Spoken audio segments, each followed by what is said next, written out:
Hey there, neighbors. Just a quick request before we jump into the episode. I've been posting a lot more short form content on places like Instagram and TikTok, and then reposting that stuff to places like Threads and X and Facebook. So if you would, go to the podcast website, www.neighborontheleft.com, and in the contact section, all the social media links are there. Stop on over and check out some of the short form content. It tends to be a bit more lighthearted, at least some of it, more comedic than the heavy podcast episodes. But I would love to have you stop by, and if you'd be so kind to like and follow what you see. Thank you very much. And on to the episode. If somebody had 600 blenders stacked floor to ceiling in their house, we wouldn't call them successful. We wouldn't. We'd call a mental health professional. Or maybe one of those reality shows where a guy in cargo shorts walks into the house and stares silently at a mountain of expired soup cans and broken lamps and says, well, this is obviously not sustainable.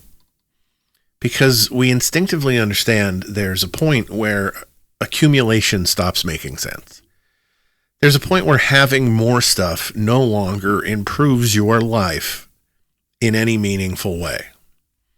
The first refrigerator, useful. Second refrigerator, maybe practical. The ninth refrigerator, dude, are you preparing for Armageddon? We understand this concept everywhere else. Food, cars, shoes, coffee mugs, storage units full of whatever. At some point, more stops being utility and starts becoming compulsion. But something strange happens when the thing that's being accumulated is money.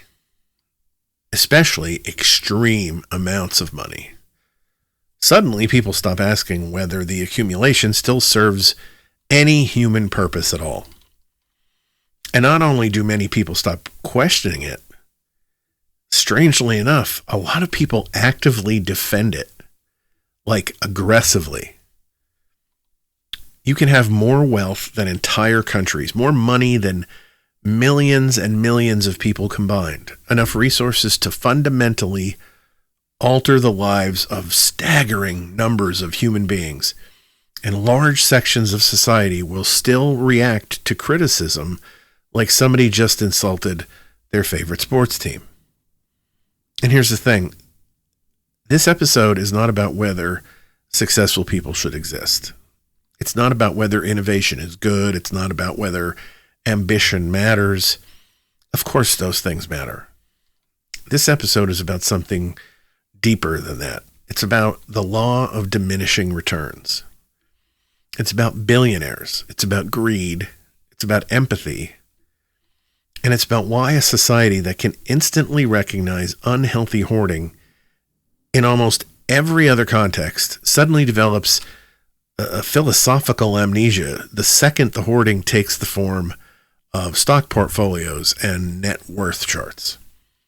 Because somewhere along the line, America stopped treating extreme wealth as something to question and started treating it as a form of moral validation. Like the scoreboard itself became proof of virtue. And once that happened, empathy has started becoming a problem. Because empathy asks uncomfortable questions. Questions like, how much does one person actually need? Or, what do we as humans owe each other? Or maybe the biggest one. At what point does limitless accumulation stop looking like success and start looking like something else entirely?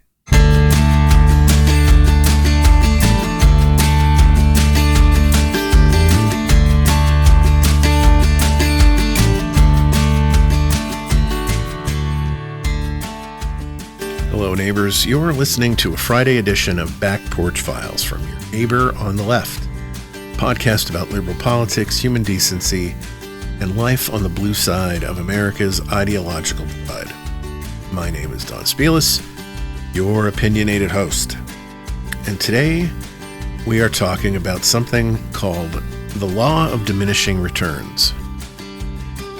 And more specifically, how this relates to this phenomena that we have in today's world, today's America, surrounding the ultra wealthy.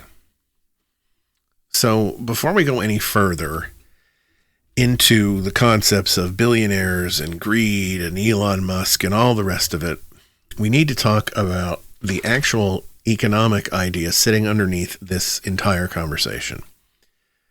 And despite the intimidating name, this is not some elite economist concept hidden inside a vault at Harvard behind, a biometric scanner and a guy named Preston wearing loafers without socks. It's actually incredibly simple. It's called the law of diminishing returns. And once you understand it, you start seeing it everywhere. Here's the basic idea. The first units of something usually provide the most value. Then, as you get more and more of that thing, each additional unit tends to provide less benefit. That's it. That's the whole concept. You already understand this intuitively. Most people do. They just don't know there's an economic term attached to it. So take pizza. Okay, so you're really hungry. The first slice you get is spectacular, life-affirming. You briefly understand why civilization was worth building. And then you eat the second slice, and that's still great. And the third, it's pretty good. Well, by the sixth slice, you're no longer chasing joy. At this point, you're now negotiating with your organs. It's the same thing with coffee. That first cup in the morning is functional resurrection. The second cup, a nice little extra boost. The fifth cup, you're starting to stare at the wall, blinking manually while your skeleton attempts to leave your body at high speed. The additional benefit starts shrinking. That's diminishing returns. Okay, think about shoes. Somebody owns one decent pair of shoes. Another pair might genuinely improve their life. Maybe one for work, one for exercise, or one for winter weather or whatever. But the difference between owning 12 pairs of shoes and 13 pairs of shoes is basically meaningless unless, you're a centipede. The utility drops off. And this applies to systems too. Imagine a tiny kitchen in a restaurant. One cook, necessary. 2 cooks, more productive. 3 cooks, probably still great. But eventually, if you keep adding cooks, you add so many that people are bumping into each other, fighting for counter space, accidentally elbowing soup into the, stove burners or whatever. At some point, adding more people stops increasing productivity in the same way. Again, diminishing returns. And honestly, one of the clearest examples is water. If you're stranded in a desert, 1 bottle of water can save your life. A second bottle is enormously valuable too. And a third still matters. But if somebody backs a fire truck up to your face and blasts you with thousands of gallons of water while you're standing safely in your kitchen, the value proposition changes dramatically because context matters. Need matters. Scarcity matters. And this is where the conversation starts getting uncomfortable for some people because the exact same principle actually does apply to money. The first dollars somebody earns matter enormously. A few $100s can keep the lights on. $1,000 might stop an eviction. $5,000 might prevent somebody from spiraling into debt. $50,000 a year can completely change the trajectory of someone's life depending on where they started. Money at lower and middle income levels is not abstract. It's deeply physical. It's rent, medicine, groceries, car repairs, dental work that people have been postponing for years because apparently teeth are considered luxuries in the United States healthcare system. Money at those levels directly affects stress, health, stability, relationships, opportunity, everything. And then, as wealth increases, something starts happening. The practical income of any additional money begins shrinking. Now, to be clear, there's a huge difference between being comfortable and being ultra wealthy. A millionaire and a billionaire are not remotely the same thing. A person with $5 million still exists inside a normal human reality. They still probably think about bills and investments and retirement and healthcare costs and market fluctuations. But once you start getting into the territory of tens of billions of dollars, hundreds of billions of dollars, we're not really talking about lifestyle anymore. Nobody's quality of life meaningfully changes between $50 billion and $60 billion. There's no additional mansion-shaped emotional fulfillment waiting at the end of that rainbow. You've already won capitalism several yachts ago. At a certain point, wealth stops functioning as comfort or security and starts functioning like a high score. Think about how bizarre that actually is. Because the CO becomes almost impossible for normal human brains to emotionally process. $1 million is a lot of money. $1 billion is 1,000 millions. And some individuals possess hundreds of billions of dollars. That's not just rich. That's wealth so large it starts becoming detached from ordinary human experience altogether. Here's the simplest example I can give to try and give this some perspective. 1 million seconds is approximately 11 and a half days.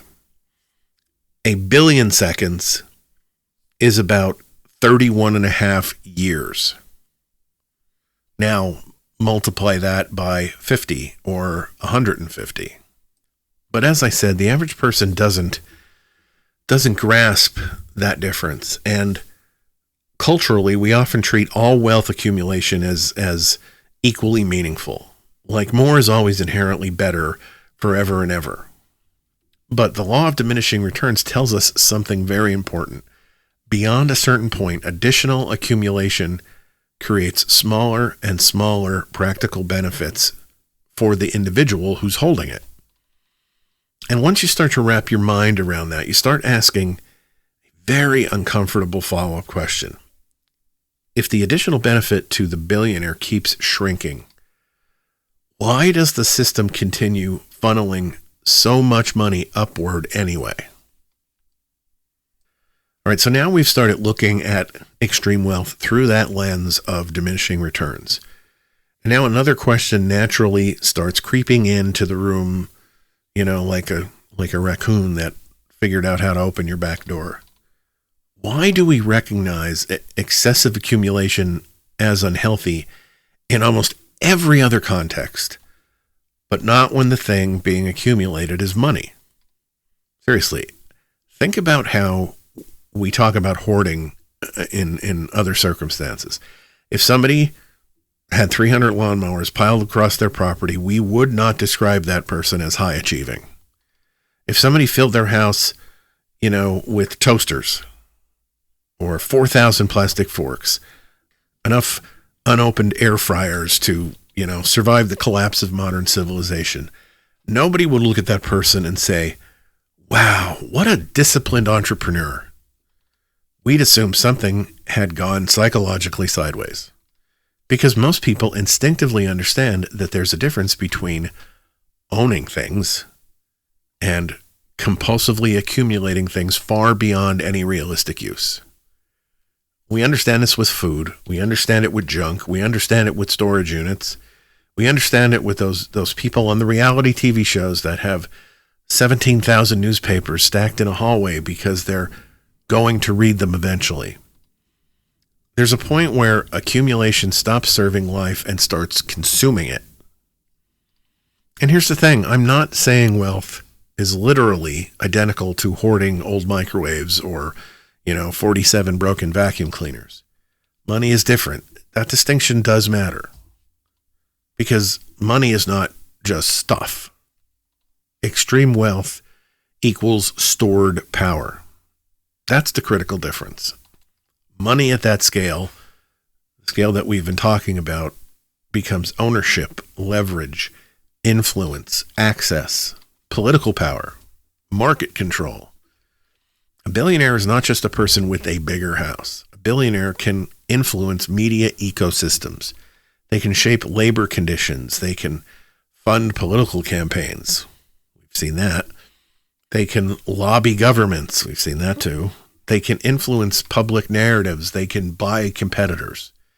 They can move markets with a tweet written at 2 a.m. while sitting on a toilet, made of imported Scandinavian moonwood or whatever billionaires are doing these days. That's why this conversation matters. Because hoarding 400 waffle irons is weird. But hoarding enough wealth to influence wages and housing markets and elections and healthcare and policy and labor laws and public perception affects everybody else too. And this is where people sometimes get defensive, because Americans are deeply conditioned to hear any criticism of extreme wealth as "you hate success." No, that is not the argument.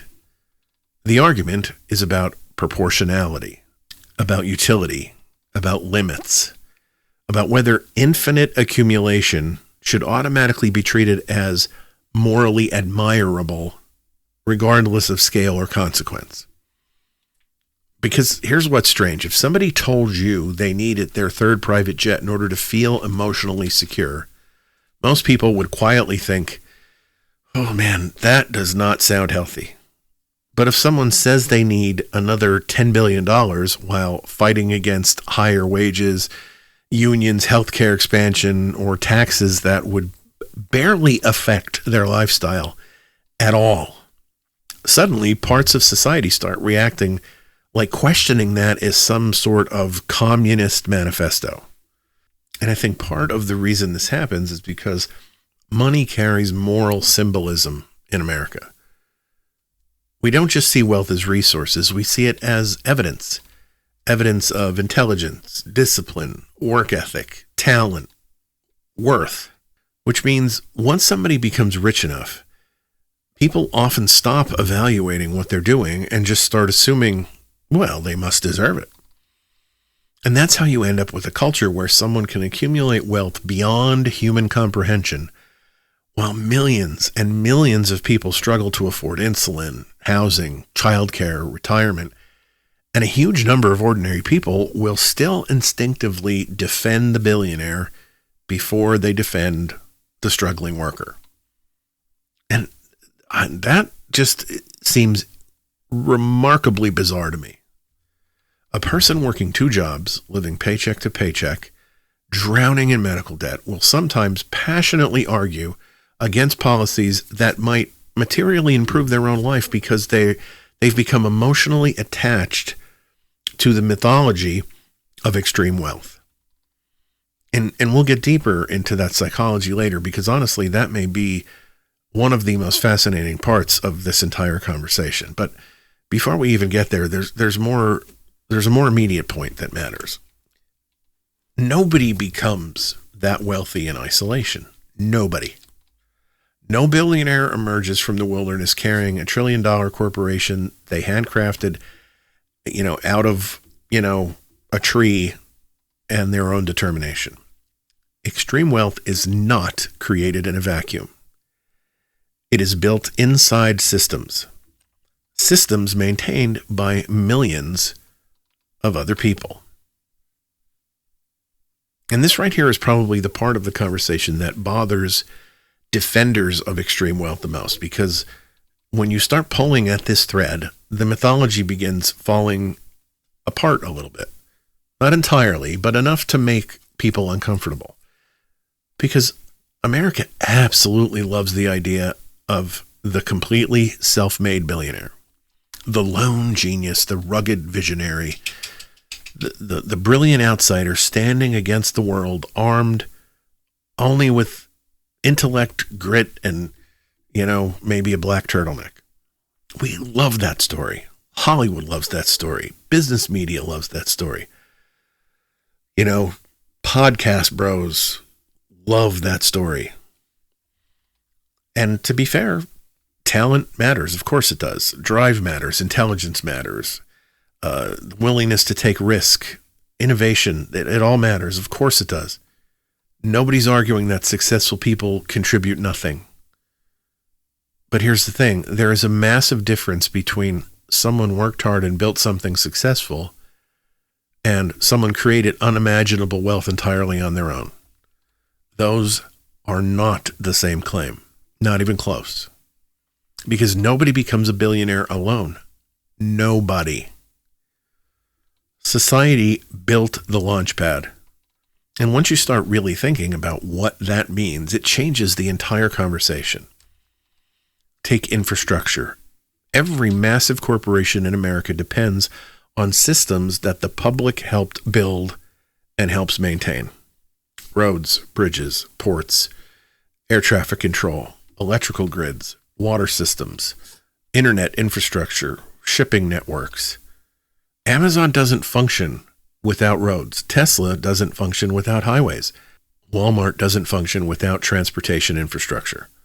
SpaceX doesn't launch rockets from a cornfield using vibes and positive affirmation. These companies operate inside gigantic interconnected systems maintained collectively through taxes, labor, regulation, and public investment. And most of us understand this instinctively when it comes to ordinary life. If someone opens, a successful restaurant, they didn't personally build the roads customers use to get there. They didn't invent indoor plumbing. They didn't manufacture the electrical grid. They didn't create the banking system that processes their payments. They built their success inside a functioning society. That doesn't diminish their hard work. It just contextualizes it. And then, of course, there's education. The engineers working at major tech companies didn't materialize out of thin air, like fully formed characters in a sci-fi movie. Most of them came through public schools. Many from public universities. Taxpayer-funded research institutions, government grants, scientific breakthroughs built over generations. Even many of the technologies modern billionaires profit from were initially developed with public money. The internet itself, GPS, touchscreen technology, countless medical and aerospace innovations. The public often absorbs the early risk and the foundational research for these things. And then the private industry monetizes it at enormous scale. Again, that doesn't mean that private innovation isn't real or isn't valuable. It means the story is collective, whether billionaire mythology likes it or not. And then, of course, there's labor, and this part matters a lot because one of the strange things about billionaire culture is how often the actual workers disappear from the narrative entirely. They're not mentioned. A company becomes successful and suddenly media coverage starts sounding like one person personally assembled the entire corporation in their garage, with pure willpower and, inspirational music on Spotify. Meanwhile, there are warehouse workers and coders and truck drivers and assembly line workers, customer service reps, maintenance staff, accountants, janitors, mechanics, truck drivers. I said truck drivers twice. Entire ecosystems of labor holding these corporations together every single day. No billionaire is individually producing billions of dollars worth of labor. It is simply not possible.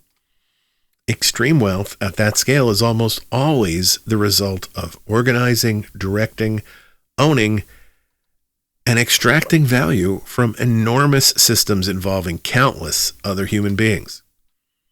And honestly, this is where the self-made billionaire language starts becoming, a little annoying, a little absurd if you examine it too closely, because what does self-made even mean at that point?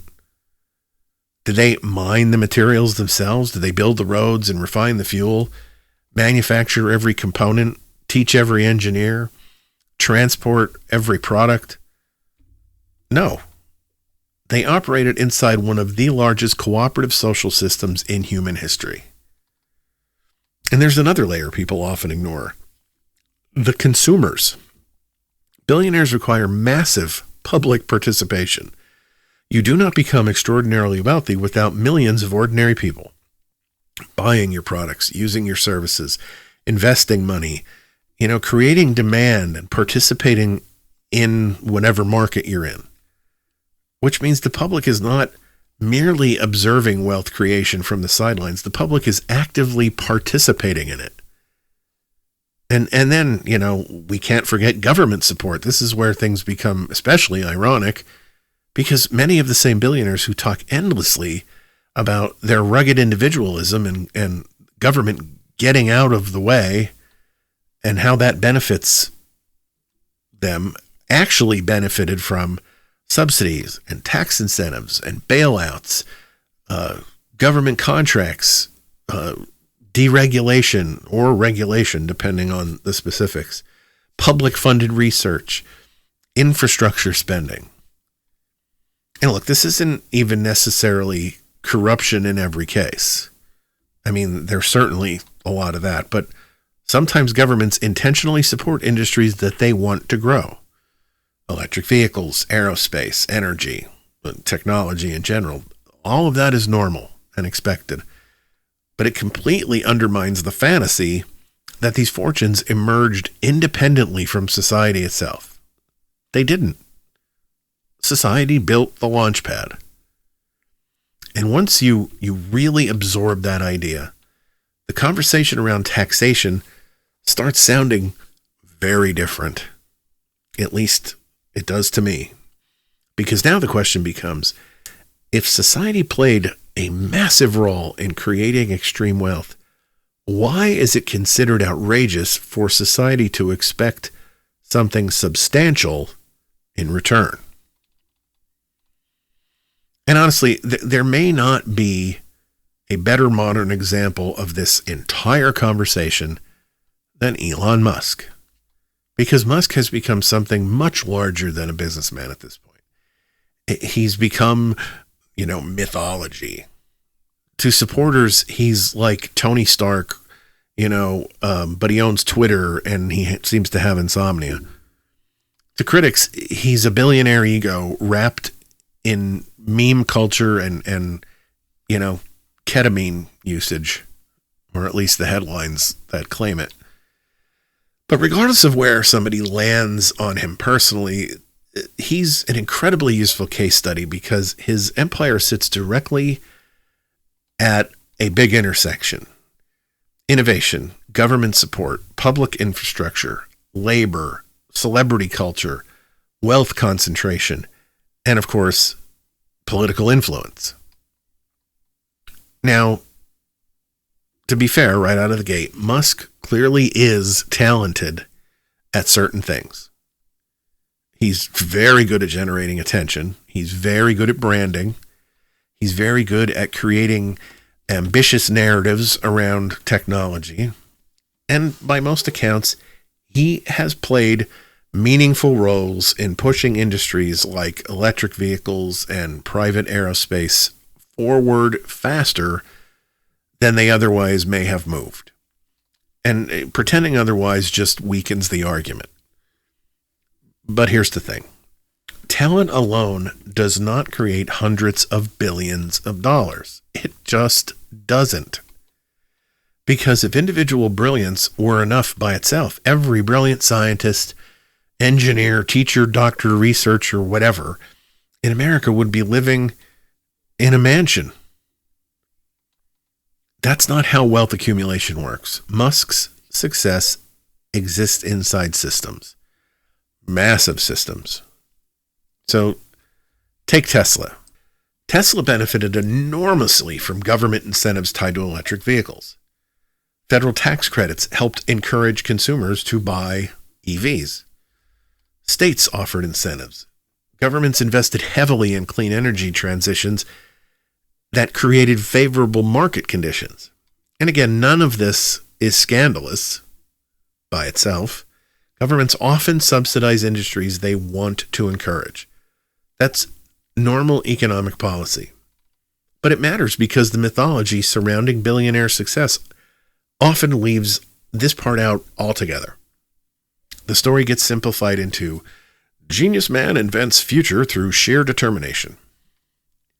Meanwhile, there are giant public frameworks underneath the whole thing that's holding this structure up.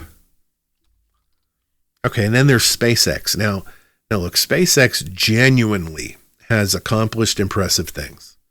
Reusable rocket technology is legitimately important. But SpaceX also relies heavily on government contracts, NASA contracts, Department of Defense contracts, public partnerships, which means taxpayers are not separate from the story. And even the technology ecosystem itself depends on decades of publicly funded scientific research that existed long before Musk entered the picture. Then you add publicly educated engineers, publicly maintained infrastructure, stock markets, legal systems, global shipping, internet architecture. And suddenly the idea of the completely self-made billionaire starts looking less like reality and more like a Marvel origin story written by Forbes magazine. And now here's where the conversation starts getting sharper. Because despite benefiting enormously from collective systems, many ultra-wealthy individuals spend huge amounts of time and money resisting efforts to strengthen those same systems for everyone else. And this is where we start running into anti-union efforts, aggressive tax avoidance, lobbying, deregulation campaigns, attacks on labor protections, hostility towards wealth taxes, hostility towards any sort of regulation that affects their, businesses. And again, Musk is useful here because he embodies this contradiction just about perfectly. A billionaire who benefited massively from public investment and collective systems while simultaneously cultivating the image of an anti-establishment outsider resisting government influence. Think about how strange that is for just a second. A man whose companies have received enormous public support becomes a cultural symbol of radical individualism. I mean, that's fascinating. That's one word for it anyway. And honestly, it says a lot about American culture because we don't merely admire wealth here. We have romanticized it. We turn billionaires into, the protagonists in some sort of national mythology. And once somebody reaches that level of status, criticism of them often gets interpreted not simply as a criticism of power, but as jealousy and resentment and hostility towards success itself, which is incredibly convenient if you're one of the people sitting at the top of the pyramid, because it reframes structural criticism as emotional bitterness. And look, there's no question Musk works hard, or at least did for a large portion of his career. There's no question he takes risks. But there's also no question that his fortune was built inside a gigantic web of public systems, labor structures, subsidies, contracts, infrastructure, and collective social investment. That part isn't ideological. That's just objectively true. And once fortunes become that large, that just immense, another question starts emerging. And it's not, did this person contribute something? Clearly they did. The question becomes, at what point does innovation stop being the primary story and wealth preservation become the primary story instead? Because once someone possesses more money than entire populations, the game has changed. At a certain point, it stops being about creating enough wealth to live comfortably or even luxuriously. It becomes about maintaining and expanding concentrated power itself. Now, at this point in the conversation, we come to a counter argument that almost immediately shows up. And to be fair, it's not a ridiculous counter argument. People will say, yeah, but billionaires create amazing things. And sometimes they do. Some billionaires fund scientific research. Some invest in new technology.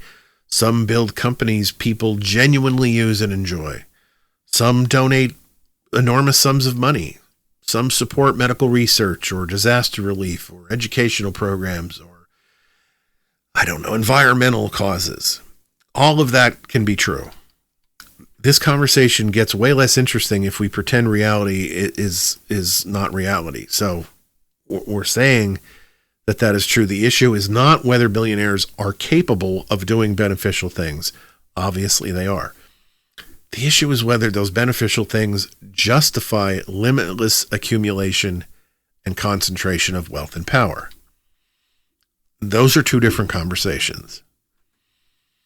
And I think sometimes people blur them together emotionally because we've developed this habit in our culture where if a billionaire contributes anything useful to society, we start acting like criticism itself is morally inappropriate. Like the wealth has been spiritually cleansed through, rocket launches and some philanthropy. And here's the thing. We should be very careful not to confuse profitable empire building with selfless public service. Let's go back to SpaceX again.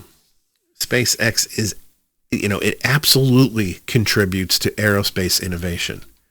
That is undeniably real. But SpaceX is not a charity. Tesla is not a charity. Starlink is not a charity. Amazon is not a charity. Meta is not a charity. These are profit-seeking enterprises. And there's nothing inherently wrong with profit-seeking enterprises.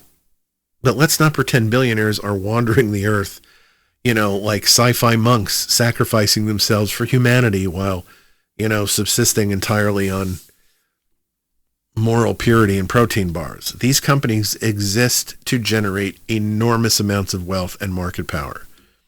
That's what they are designed to do. And often, the good they create is inseparable from expanding influence, increasing valuation, dominating markets, strengthening of their brand, attracting investors, and then generating even more wealth. Elon Musk is not launching rockets out of pure altruism. SpaceX is a business empire, a highly influential one. And honestly, there's something strange about how selectively people think about incentives in America. If an unemployed person receives government assistance, suddenly a huge portion of society is deeply concerned about dependency and motivation.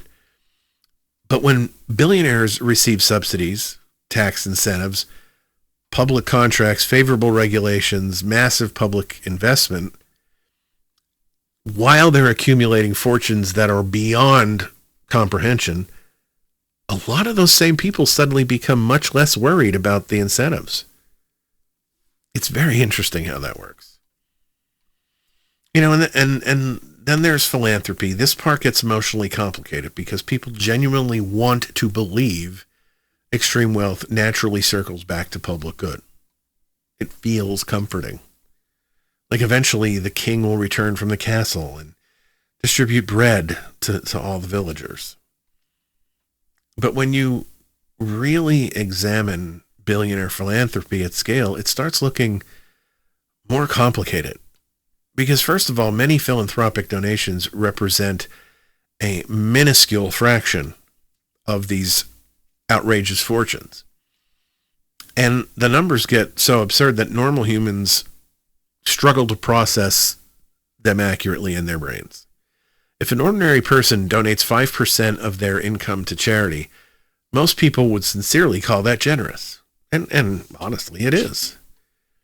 But when billionaires donate a comparatively tiny slice of fortunes so large they could never realistically spend them across multiple lifetimes, society sometimes reacts like they descended from heaven, with sacred tablets. And look, some philanthropic work absolutely does meaningful good. There's no question. But philanthropy also comes with other things: tax advantages, reputation management, legacy building, political influence, institutional influence, social prestige. There's an uncomfortable democratic question underneath all of this too. Why should society depend on the preferences of a handful of ultra-wealthy individuals to determine which programs get attention? Just think about that for a moment. A billionaire gets to decide which diseases matter, which schools matter, which technologies matter, which social issues matter, which cities get investment. That's enormous, and that is an enormous amount of unelected influence concentrated into very few hands. And it often gets framed as generosity rather than power, because again, money at that scale is not just money. It's governance adjacent influence. And there's another layer here people don't always think about either. Many billionaire fortunes continue growing faster than they are giving money away. That, of course, is important. The public conversation often treats philanthropy like, see, the wealth is flowing back into society. But in many cases, the overall concentration of wealth just continues accelerating. The bucket pouring water into the community is still attached to a fire hose, sucking even more water upward. And this is where the emotional core of the issue starts becoming harder to get away from. Because while billionaires are praised for donations, millions of ordinary people are rationing medication, delaying medical treatment, drowning in student debt, working multiple jobs, unhoused because they can't afford housing, postponing retirement sometimes indefinitely. In the richest society in human history. And eventually you have to ask, should basic human stability depend on occasional acts of generosity by billionaires? Or should society itself simply be structured more fairly in the first place? And this is where the conversation stops being purely economic, because underneath all of this, underneath the tax debates and the billionaire worship and the arguments about markets and all that stuff, there's a deeper sort of philosophical conflict that's happening now. There's a conflict about empathy itself. Now, that may sound dramatic at first, but stay with me here. Because over the last several years, something remarkably strange has started happening in certain corners of political and business culture. Empathy has increasingly been talked about almost like it's a weakness. Like compassion is naive. Caring too much about other people clouds judgment. Like concern for suffering somehow interferes with strength, efficiency, or merit, or whatever.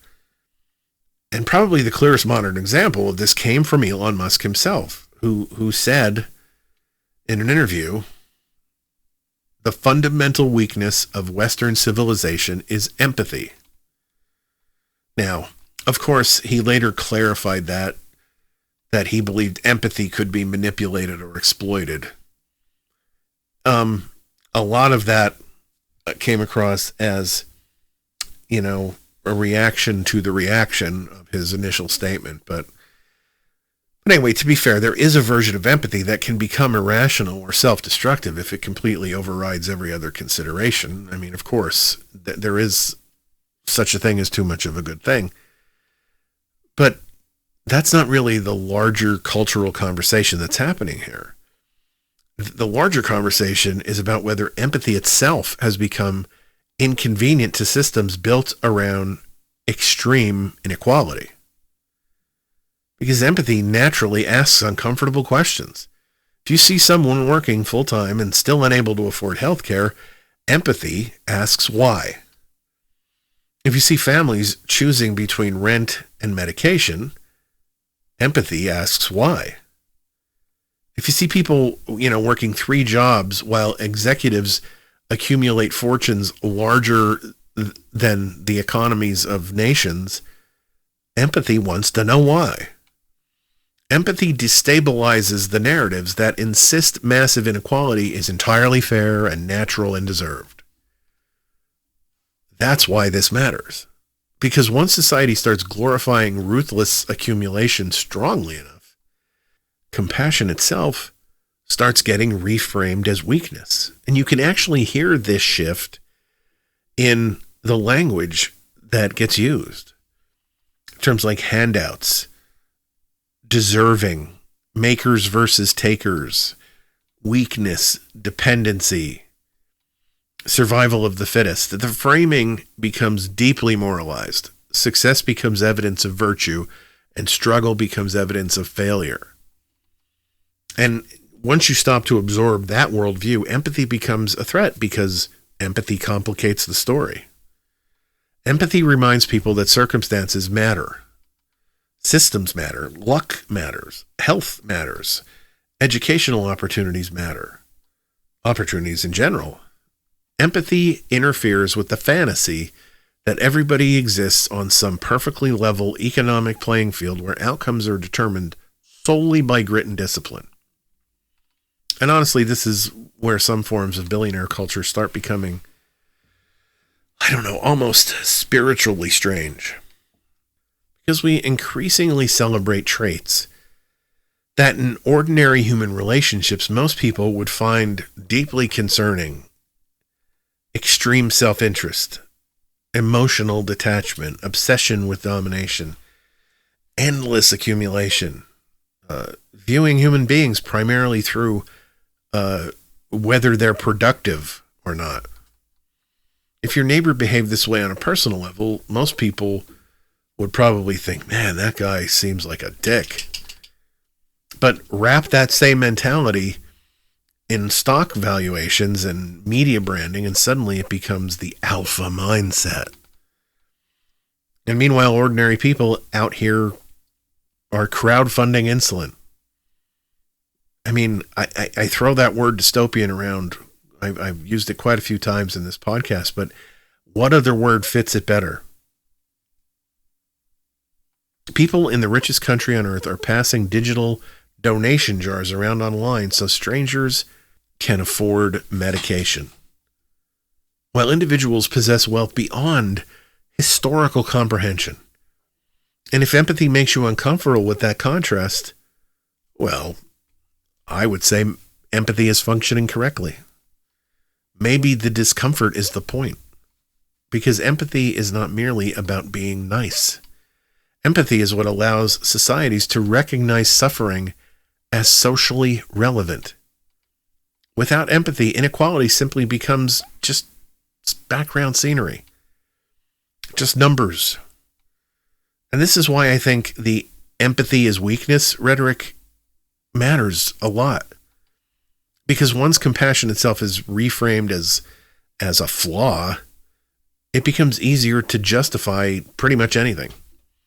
Underpaid workers, that's just competition. Unaffordable health care, it's the market. Poverty, you work hard, you can get ahead. That's personal failure. Exploitation, well, that's efficiency. At that point, society slowly starts organizing itself around protecting the system rather than protecting the people. And look, no society can function entirely on emotion alone. There are practical realities, economic realities. Of course there are. But a civilization completely stripped of empathy eventually starts treating human suffering like an acceptable side effect of maintaining hierarchy. And I think somewhere deep down, a lot of people feel that tension now, because most ordinary people are actually far more compassionate than our economic systems often are. You see it constantly. People donate to strangers. People help neighbors. People share food. Supporting communities, after disasters. Regular people practice empathy pretty much every day, which is part of what makes the worship of limitless accumulation feel so psychologically strange. Because many of the same people struggling under these systems still instinctively care about one another, even while they defend the structures that make the struggle worse. And this right here may be the most fascinating part of the conversation, because if extreme wealth concentration creates so many obvious problems, if ordinary people are struggling and wages stagnate and costs explode and healthcare bankrupts families, housing becomes increasingly unattainable, why do so many middle class and poor Americans still passionately defend billionaires? It's not just tolerance. They defend them emotionally, sometimes aggressively, sometimes more aggressively than the billionaires defend themselves. And honestly, the answer is not simply people are stupid. That explanation is lazy. The real answer is much deeper and much more psychological than that. Because billionaires in America are not merely economic figures. They're cultural symbols. The billionaire represents escape. Escape from insecurity, from powerlessness, escape from, debt, obviously, from humiliation, escape from being disposable inside an economy that often treats ordinary people like they're replaceable. And America has spent decades building mythology around that symbol. The American dream, the self-made entrepreneur, the garage startup, the visionary genius, hustle culture. If you grind hard enough, someday you can become one of them too. And hope is powerful. People want to believe the system is fundamentally fair because the alternative is emotionally devastating. If the system is unfair, if outcomes are heavily shaped by inherited wealth and luck and systemic advantages, political influence, geography, race, education, family stability, so on, then suddenly the entire mythology starts wobbling, because now success stops looking purely as earned. And for a lot of people, that idea feels threatening. There's actually an old phrase that captures this perfectly. The temporarily embarrassed millionaires. The idea being that many struggling Americans don't see themselves as members of a permanent working class. They see themselves as future wealthy people whose success just hasn't arrived yet. So policies aimed at taxing extreme wealth can feel psychologically threatening even to people who will never possess anything remotely close to that level of wealth. Because emotionally, they identify upward, not sideways. They imagine themselves becoming a billionaire someday, not remaining the worker struggling beside the other workers. And then, layer in celebrity culture, because this part matters too. Billionaires today are not just rich. They are brands, influencers, personalities, online characters. People follow billionaires on social media the way previous generations followed movie stars or athletes. And when fandom enters the equation, rational economic analysis often leaves the building entirely. You can actually watch this happen in real time. A billionaire buys a social media platform, launches a rocket, posts a meme, says something provocative, and millions of people emotionally experience it like their team just scored a touchdown. Some people follow billionaires the way sports fans follow teams. They celebrate net worth numbers they will never personally experience, like their side just, won the Super Bowl of capitalism. And because wealth in America is so tightly connected with ideas of merit and intelligence, then people start assuming if someone is rich enough, they must know better than everybody else. Wealth becomes interpreted not just as success, but as evidence of wisdom. Moral wisdom, political wisdom, social wisdom. Which is strange, when you stop to think about it, because being extremely good at accumulating money does not automatically make someone enlightened about, healthcare policy or democracy or ethics or education or, human well-being. Those are very different skill sets. But culturally, we blur them together constantly. And prosperity gospel culture plays a role here. The idea that wealth reflects virtue, that success reflects moral favor, that struggling people somehow deserve their struggle more than successful people deserve their success. Even secular American culture absorbed parts of that thinking. You can hear it in the language, winners versus losers, high value versus low value. Everything becomes market language. Human worth itself starts sounding like, an earnings report. And this creates a really strange emotional dynamic where ordinary people end up defending systems that actively make their own lives harder. All because they psychologically identify with the people at the top of the hierarchy rather than the people standing beside them. That's amazingly powerful. Once wealth becomes aspirational mythology instead of concentrated power, criticism starts to feel wrong. Questioning billionaires feels to some people like questioning the dream itself. And honestly, I think there's also something deeper happening emotionally. A lot of modern life feels unstable. Jobs feel unstable, and housing and politics certainly feels unstable. The future feels unstable. And billionaires project certainty, control, confidence, power. They become symbols of mastery in a world where people feel increasingly powerless, which means the billionaire stops functioning merely as a person and becomes a fantasy, a symbol of escape, symbol of winning, a symbol that maybe the system works after all, because if the system didn't work, if the game is deeply tilted, then millions of people have spent their entire lives believing in something that was never fully true to begin with. And that's an incredibly painful thing for human beings to deal with. And this is where I think we finally have to say the quiet part out loud.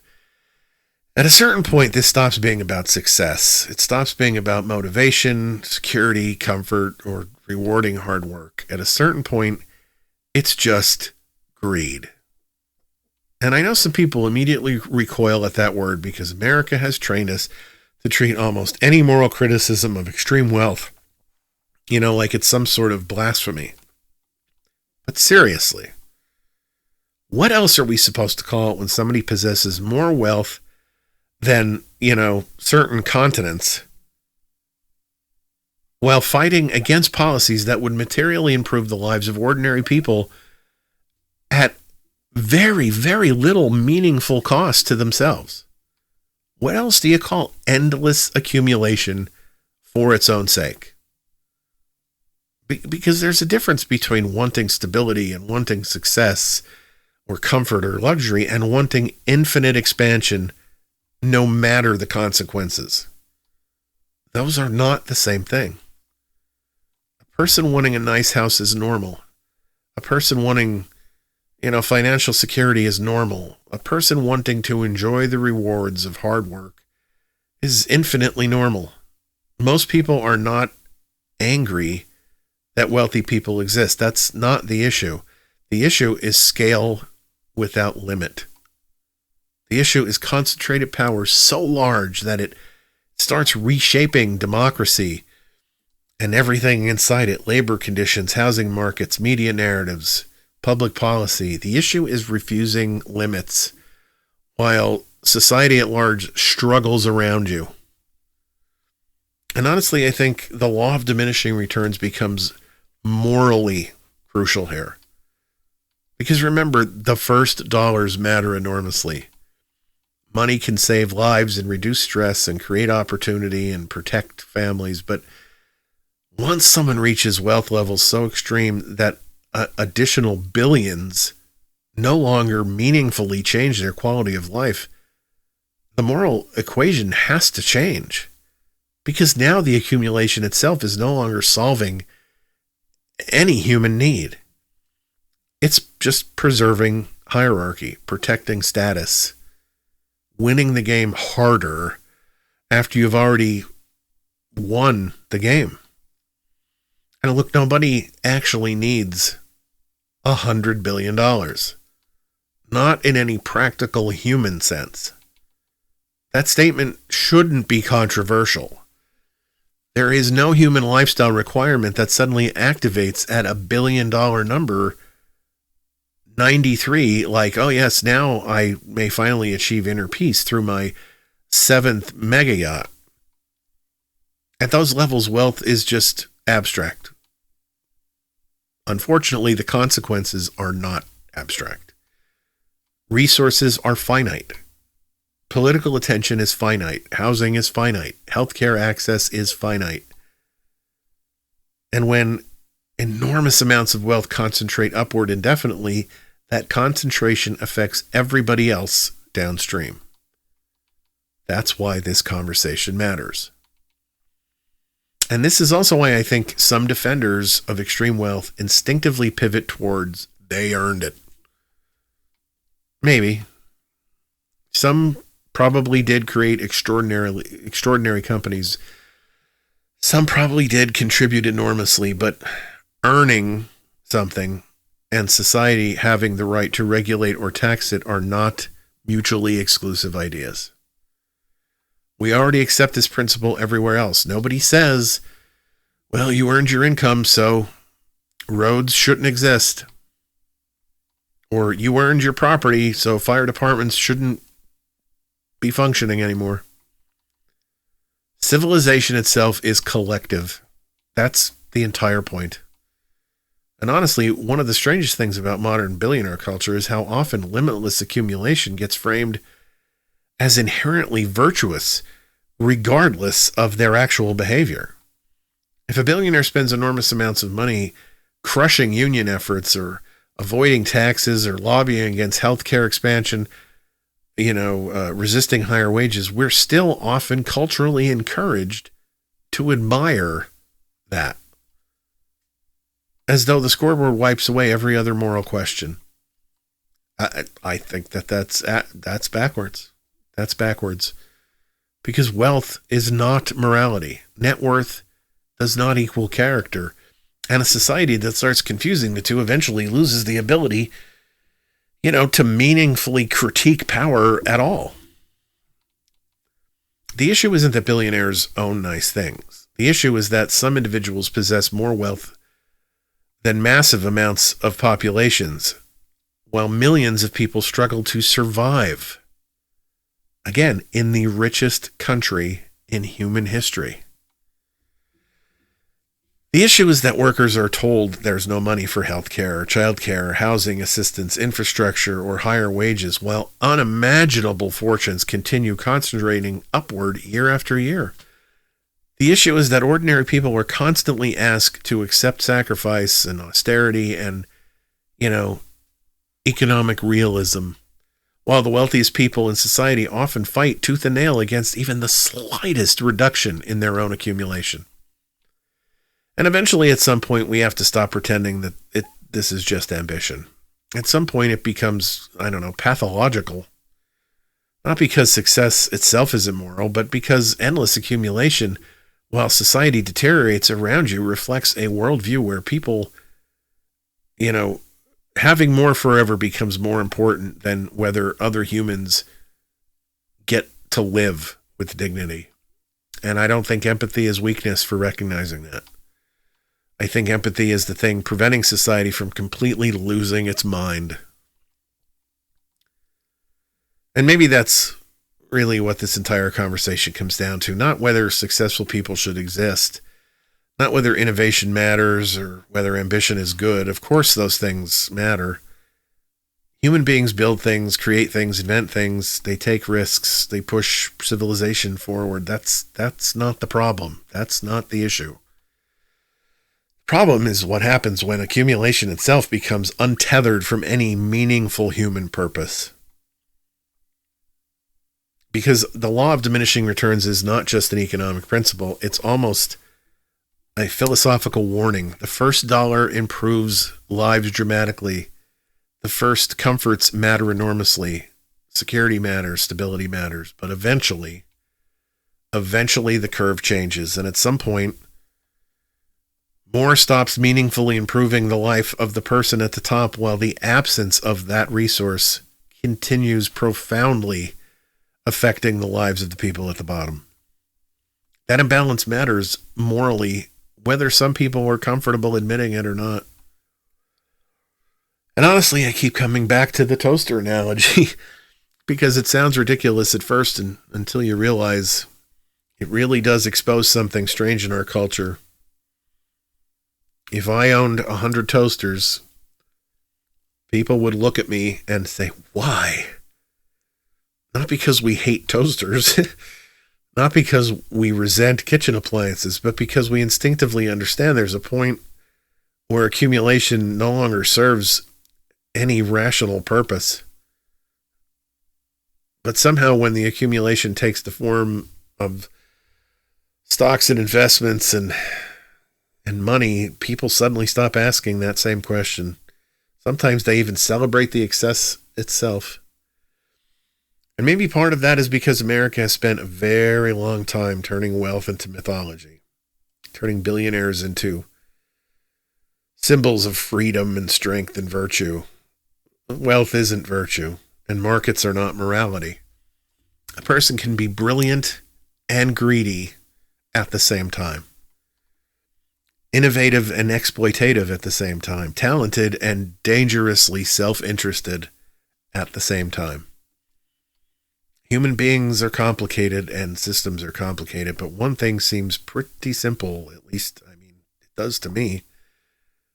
A civilization where ordinary people crowdsource insulin while individuals accumulate fortunes beyond comprehension is probably not a civilization functioning at peak moral health. And if empathy makes us uncomfortable with that, good. It should. Because empathy isn't weakness. Empathy is what reminds us that economies are supposed to serve human beings, not the other way around. Maybe the real danger isn't that some people have become extraordinarily wealthy. Maybe the real danger is that we've become so accustomed to extreme inequality that questioning it now, appears more radical than the inequality itself. My God, think about that. The 100th toaster doesn't improve your life. The 100th billion dollars probably doesn't either. But that wealth could improve millions of other lives. And the question isn't how much should one person be allowed to have. The question is, what is civilization actually for? Because if the answer is simply to help a tiny number of people accumulate limitless wealth while everyone else fights over the scraps, then we shouldn't be praised when empathy starts feeling revolutionary. All right, everybody, thank you so much for taking the time to download and listen to this episode of Back Porch Files from your neighbor on the left. I'm thrilled that you did, and I would love to hear from you. I'd love to hear your thoughts on this episode or on any topic, whether it's critique or compliment or question or whatever. Go to the website, www.neighborontheleft.com, and go to that contacts page. DM me on social media or use the email address to send me a message. Go to the episodes page of the website and you can see all the past episodes for streaming or downloading. And again, I post on the blog posts that mirror things I talk about in the episodes, and I include all of the sources that I use for my information. I hope everyone has a good weekend. I'll be back on Monday with another full episode of Your Neighbor on the Left. So from now till then, stay engaged, stay kind, and have the kind of weekend you'd wish for others.